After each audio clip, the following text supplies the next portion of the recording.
All right, now I'm hungry.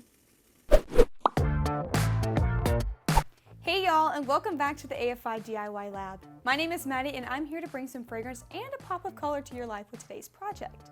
Gel air fresheners are easy to make and a cool way for your customers to scent their space without having to use sprays. I figured this product would be perfect since spring cleaning is right around the corner. So without further ado, let's get started.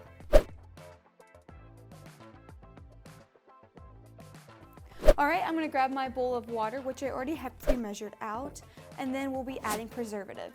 Now this step is definitely not optional because without it, these air fresheners will be the perfect party pad for bacteria and mold, which we want to avoid at all costs. I'm going to add this in.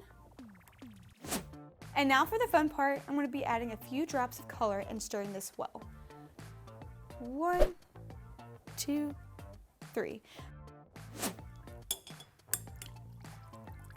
Now you may be wondering why I decided to add in the colorant a little early, and this is simply because the next ingredients that we add will make this a little bit thicker, so I find it a lot easier to add this in before just to make sure everything is nice and well distributed. Now the next ingredient that I'm going to add is CARRAGEENAN. So this powder is derived from a type of seaweed and makes for a great gelling agent.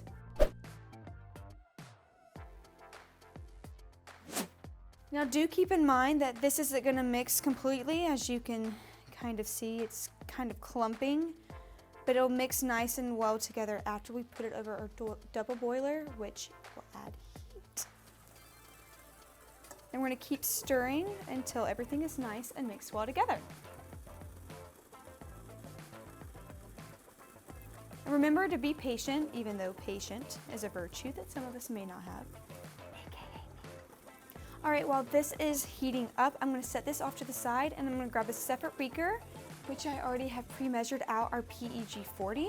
And then the oil of choice that I chose is key lime pie. All right, so I'm just going to dump this in, and then we're going to stir it well together. Well, I'm so excited for this. All right, this looks nice and well combined, so I'm going to set this off to the side and check on our other mixture again.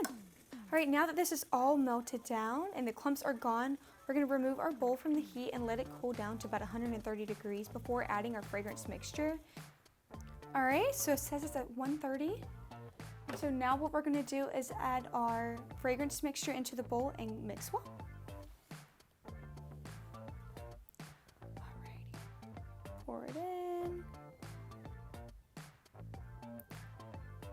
And remember just to keep mixing until everything is nice and well. So I'm gonna keep pouring. I'm working fast because I'm already noticing that it's starting to get a little bit more clumpy and a little cooler.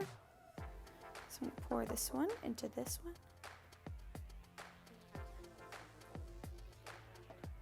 This is so satisfying. But the pressure's on, how quickly it's cooling, even with inside this thing. All right, I've let these babies cool for about 10 to 15 minutes and they're nice and ready to go. As you can see, it's pretty solid, it's not moving anywhere. And I think it's best if you use a container with a lid so you can seal these tightly while in storage. When these things are exposed to the atmosphere, the fragrance molecules will evaporate into the air and ascend any space they're placed in. So again, if you leave it open, the scent's gone, and then we're kind of sad. So I'm gonna put the lid on the last one. There you go, we're good to go. This product costs us less than $1 to fill each of these 3-ounce containers, and one of them can be sold wholesale for about $1 and retail for $2 to $3. We've got tons more air freshener products that you can try out in our DIY playlist, so check it out by heading over to our channel.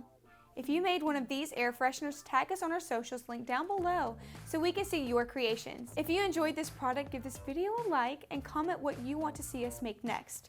Never miss an update from AFI by subscribing and hitting that bell icon, and we'll see you guys again really soon.